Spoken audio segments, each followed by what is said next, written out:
บรรดาทานที่นับถือและแพง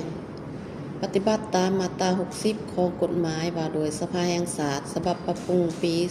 2020และปฏิบัติตามมติของคณะประจำสภาแห่งชาติฉบับเลขที่309ทับคปจลงวันที่29เดือน10 2025ว่าโดยการดำเนินกองประชุมสมัยสามัญเถือที่10ของสภาแห่งชาติสุดที่เก่าปฏิบัติตามเนื้อในจิตใจดังกล่าวบรรดากรรมาธิการคณะเลขาธิการสภาแห่งชาติได้ประสานสมทบกับรัฐบาลและภาคส่วนที่เกี่ยวข้องในการกะเกียมเนื้อในที่จะนำเสนอต่อกองประชุมสมัยสามัญในครั้งนี้มาถึงปัจจุบันนี้เห็นว่าการกะเกียมแม่นครบถ้วนสอดคล้องกับกฎหมายและนิติกรรมไต่กฎหมายแล้วข้าพเจ้าในนามเลขาธิการสภาแห่งชาติหัวหน้ากองเลขากองประชุมสมัยสามัญเถือที่10ของสภาแห่งชาติสุดที่เก่า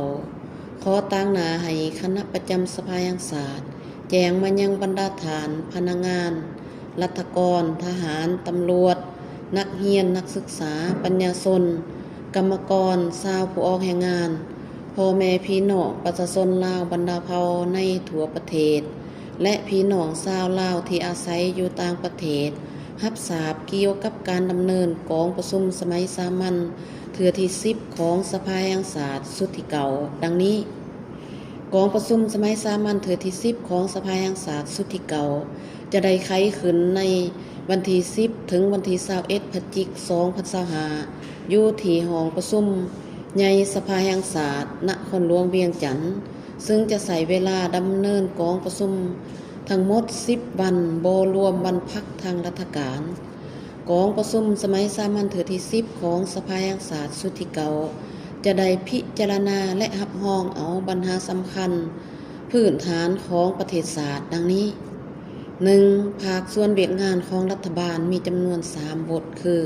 1. บทรายงานการจัดตั้งปฏิบัติแผนพัฒนาเศรษฐกิจสังคมแห่งชาติ5ปีครั้งที่เก่า2021-2025ประจำปี2025การจัดตั้งปฏิบัติแผนงบประมาณแห่งรัฐ5ปี2021-2025ประจำปี2025และแผนเงินตราประจำปี2025แผนพัฒนาเศรษฐกิจสังคมแห่งชาติ5ปีครั้งที่10 2026-2030ประจำปี2026ห่างแผนงบประมาณแห่งรัฐ5ปี2026-2030ประจำปี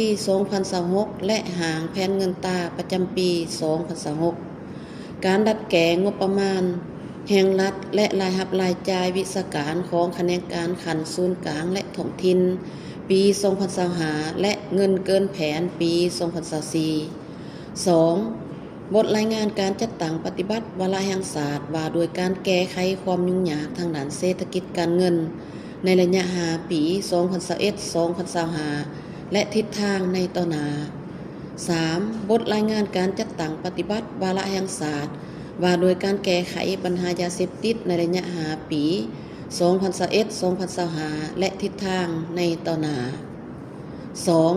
ภาคเวียกงานขององค์การกวดกาแห่งรัฐและองค์การตรวจสอบแห่งรัฐมี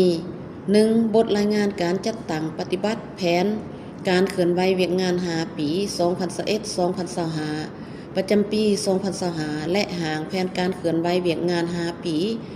2026-2030ประจำปี2026ขององค์การตรวจสอบแห่งรัฐ 2. บทรายงานผลการตรวจสอบบทสรุปค่าตั๋วการจัดตั้งปฏิบัติแผนงบประมาณแห่งรัฐประจำปี2024ขององค์การตรวจสอบแห่งรัฐ 3. บทรายงานการจัดตั้งปฏิบัติแผนการเคลื่อนไหวเวียกงาน5ปี2021-2025ประจำปี2025และห่างแผนการเคลื่อนไหวเวียกงาน5ปี2026-2030ประจำปี2026ขององค์การกวดกาแห่งรัฐ 4. บทรายงานผลการกวดกาตามผลการตรวจสอบปี2023ขององค์การกวดกาแห่งรัฐ 3. ภาคเวียกงานของศาลประชาชนสูงสุดและองค์การอัยการประชาชนสูงสุดมีดังนี้ 1. บทรายงานการจัดตั้งปฏิบัติแผนการเคลื่อนไหวเวียกงาน5ปี2021-2025ประจำปี2025และห่างแผนการเคลื่อนไหวเวียกงาน5ปี 2026-2030 ประจำปี 2026 ของศาลประชาชนสูงสุด 2. บทรายงานการจัดตั้งปฏิบัติแผนการเคลื่อนไหวเวียกงาน5 ปี 2021-2025 ประจำปี 2025 และหางแผนการเคลื่อนไหวเวียกงาน5 ปี 2026-2030 ประจำปี 2026 ขององค์การอัยการประชาชนสูงสุด 4. ภาคเวียกงานของสภาแห่งชาติมี 1. บทรายงานการจัดตั้งปฏิบัติแผนการเคลื่อนไหวเวียกงาน5 ปี 2021-2025 ประจำปี 2025 ของสภาแห่งชาติสุดที่เก่าและเวียกงานจุดสุมหอดกองประชุมครั้งปฐมฤกษ์ของสภาแห่งชาติสุดที่ 10. หางแผนการเคลื่อนไหวเวียกงาน5 ปี 2026-2030 ประจำปี 2026 ของสภาแห่งชาติสุดที่ 10. 2. บทรายงานการกะเกียมเวียกงานเลือกตั้งสมาชิกสภาแห่งชาติสุดที่ 10 และสมาชิกสภาประชาชนขันแขวงสุดที่ 5. 3. มอบใบยังยืนการสำเร็จการปฏิบัติหน้าที่และใบย่องย่อให้แก่สมาชิกสภาแห่งชาติสุดที่เก่า 5. บทประกอบคำเห็นของคณะประจำสภาแห่งชาติต่อเวียกงานต่างๆมีจำนวนทั้งหมดแม่น6 บทคือ 1. บทประกอบคำเห็นของคณะประจำสภาแห่งชาติต่อบทรายงานการจัดตั้งปฏิบัติแผนพัฒนาเศรษฐกิจสังคมแห่งชาติ5 ปีครั้งที่เก่า 2021-2025 ประจำปี 2025 การจัดตั้งปฏิบัติแผนงบประมาณแห่งรัฐ5 ปี 2021-2025 ประจำปี 2025 แผนเงินตราประจำปี 2025 และบทรายงานการเสนอดัดแก่งบประมาณแห่งรัฐรายรับรายจ่ายวิชาการของคณะการขันศูนย์กลางและท้องถิ่นปี 2025 และเงินเกินแผนปี 2024 หางแผนพัฒนาเศรษฐกิจสังคมแห่งชาติ5 ปี 2026-2030 ครั้งที่เก่าประจำปี 2026 หางแผนงบประมาณแห่งรัฐ5 ปี 2026-2030 ประจำปี 2026 และแผนเงินตราประจำปี 2026 2. บทประกอบคำเห็นของคณะประจำสภาแห่งชาติต่อบทรายงานการจัดตั้งปฏิบัติวาระแห่งชาติว่าโดยการแก้ไขความยุ่งยากทางด้านเศรษฐกิจการเงินในระยะ5 ปี 2021-2025 และทิศทางในต่อหน้า 3. บทประกอบคำเห็นของคณะประจำสภาแห่งชาติต่อบทรายงานการจัดตั้งปฏิบัติวาระแห่งชาติว่าโดยการแก้ไขปัญหายาเสพติดในระยะ5 ปี 2021-2025 และทิศทางในต่อหน้า 4. บทประกอบคำเห็นของคณะประจำสภาแห่งชาติต่อบทรายงานการจัดตั้งปฏิบัติแผนการเคลื่อนไหวเวียกงาน5 ปี 2021-2025 ประจำปี 2025 และหางแผนการเคลื่อนไหวเวียกงาน5 ปี 2026-2030 ประจำปี 2026 ขององค์การกวดสอบแห่งรัฐและองค์การกวดการแห่งรัฐบทสรุปค่าตั๋วการจัดตั้งปฏิบัติแผนงบประมาณแห่งรัฐประจำปี 2024 ขององค์การกวดสอบแห่งรัฐบทรายงานผลการกวดกาตามผลของการกวดสอบปี 2023 ขององค์การกวดกาแห่งรัฐ 5. บทประกอบคำเห็นของคณะประจำสภาแห่งชาติต่อบทรายงานการจัดตั้งปฏิบัติแผนการเคลื่อนไหวเวียกงาน5 ปี 2021-2025 ประจำปี 2025 และหางแผนการเคลื่อนไหวเวียกงาน5 ปี 2026-2030 ประจำปี 2026 ของศาลประชาชนสูงสุดและองค์การอัยการประชาชนสูงสุด 6. บทประกอบคำเห็นของศูนย์กลางแนวราวสังสาสและองค์การจัดตั้งมหาชนขันศูนย์กลางต่อบทรายงานการจัดตั้งปฏิบัติแผนการเคลื่อนไหวเวียกงาน5 ปี 2021-2025 ประจำปี 2025 ของสภาแห่งชาติสุดที่เก่าและเวียกงานจุดสุมหอดกองประชุมครั้งปฐมฤกษ์ของสภาแห่งชาติสุดที่ 10 หางแผนการเคลื่อนไหวเวียกงาน5 ปี 2026-2030 ประจำปี 2026 ของสภาแห่งชาติสุดที่ 10 6. มติกองประชุมสภาแห่งชาติมีทั้งหมดจำนวน8 ฉบับคือ 1. มติว่าโดยการรับรองเอาเวียกงานของรัฐบาลมีจำนวน3 ฉบับคือ 1. มติของสภาแห่งชาติว่าโดยการรับรองเอาบทรายงานการจัดตั้งปฏิบัติแผนพัฒนาเศรษฐกิจสังคมแห่งชาติ5 ปีครั้งที่เก่า 2021-2025 ประจำปี 2025 แผนงบประมาณแห่งรัฐ5 ปี 2021-2025 ประจำปี 2025 แผนเงินตราประจำปี 2025 และทิศทางแผนการประจำปี 2026 บทรายงานการเสนอดัดแก่งบประมาณแห่งรัฐรายรับรายจ่ายเงินวิศการของคณะการขันศูนย์กลางและท้องถิ่นปี 2025 และเงินเกินแผนปี 2024 2. มติของสภาแห่งชาติว่าโดยการรับรองเอาบทรายงานการจัดตั้งปฏิบัติวาระแห่งชาติว่าโดยการแก้ไขความยุ่งยากทางด้านเศรษฐกิจการเงินในระยะ5 ปี